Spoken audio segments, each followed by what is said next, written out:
Ibnu Haytham. Beliau merupakan seorang ilmuwan muslim yang sangat berpengaruh di dunia. Sejarah telah membuktikan betapa dunia Islam telah melahirkan banyak sarjana dan ilmu yang sangat hebat dalam bidang filsafat, sains, politik, kesusastraan, kemasyarakatan, agama, pengobatan, dan sebagainya.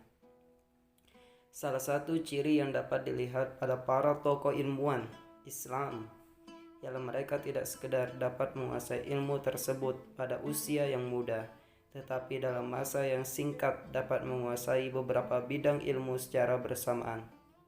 Salah seorang dari tokoh tersebut ialah Ibnu Haytham atau Abu Ali Muhammad Al-Hasan Ibnu Al-Haytham. Walaupun Haytham lebih dikenal dalam bidang sains dan pengobatan, tetapi dia juga ahli dalam bidang agama, filsafat, dan astronomi. Adapun perjalanan hidup Ibnu Haytham, di kalangan cendekiawan barat, Haytham dikenal dengan nama Al-Hazan. Ibnu Haytham dilahirkan di Basra pada tahun 354 Hijriah atau 965 Masehi. Ia memulai pendidikan awalnya di Basra sebelum diangkat menjadi pegawai pemerintah di tempat kelahirannya.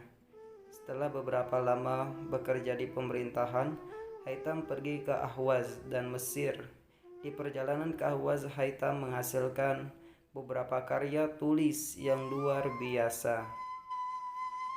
Kecintaannya kepada ilmu pengetahuan telah membawanya berhijrah ke Mesir. Selama di Mesir, Haytham melakukan beberapa penyelidikan mengenai aliran sungai Nil serta menyalin buku-buku mengenai matematika dan falak. Tujuannya adalah untuk mendapatkan uang cadangan dalam menempuh perjalanan menuju Universitas Al-Azhar. Haytham telah menjadi seorang yang mahir dalam bidang sains, falak, matematika, geometri, pengobatan, dan filsafat. Tulisannya mengenai cara kerja mata manusia telah menjadi salah satu referensi yang penting dalam bidang kajian sains di barat. Teorinya mengenai pengobatan mata masih digunakan hingga saat ini di berbagai universitas di seluruh dunia. Karya dan penelitian Ibnu Haytham. Sains. Ibnu Haytham merupakan ilmuwan yang gemar melakukan penelitian. Penelitiannya mengenai cahaya telah memberikan ilham kepada ahli sains barat seperti Boger, Bacon, dan Kepler mencipta mikroskop serta teleskop. Ia merupakan orang pertama yang menulis dan menemukan berbagai data penting mengenai cahaya. Beberapa buah buku mengenai cahaya yang ditulisnya telah diterjemahkan ke dalam bahasa Inggris, antara lain Light dan On to Light Phenomena.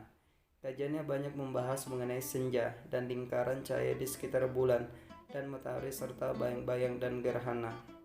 Menurut Ibnu Haytham, cahaya fajar pemula apabila matahari berada di garis 19 derajat di ufuk timur, warna merah pada senja pula akan hilang apabila matahari berada di garis 19 derajat ufuk barat.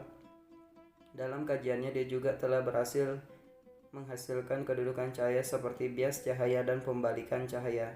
Ibnu Haytham juga turut melakukan pencobaan terhadap kaca yang dibakar, dan dari situ ditemukanlah teori lensa pembesar. Teori itu telah digunakan oleh para ilmuwan di Italia untuk menghasilkan kaca pembesar yang pertama di dunia. Yang lebih menakjubkan ialah Ibnu Haytham telah menemui prinsip isu pada udara sebelum seorang ilmuwan yang bernama Trisella yang mengetahui perkara itu 500 tahun kemudian. Filsafat. Selain sains, Ibnu Haytham juga banyak menulis mengenai filsafat, logik, metafisik, dan persoalan yang berkaitan dengan keagamaan. Ia turut menulis ulasan dan ringkasan terhadap karya-karya sarjana terdahulu. Penulisan filsafatnya banyak tertumpu kepada aspek kebenaran dalam masalah yang menjadi pertikaian. Padanya pertikaian mengenai sesuatu perkara berpuncak pada pendekatan yang digunakan dalam mengenalinya. Dia juga berpendapat bahwa kebenaran hanyalah satu. Oleh sebab itu, semua dakwaan kebenaran wajar diragukan dalam menilai semua pandangan yang ada. Jadi pandangannya mengenai filsafat amat sangat menarik untuk disoroti.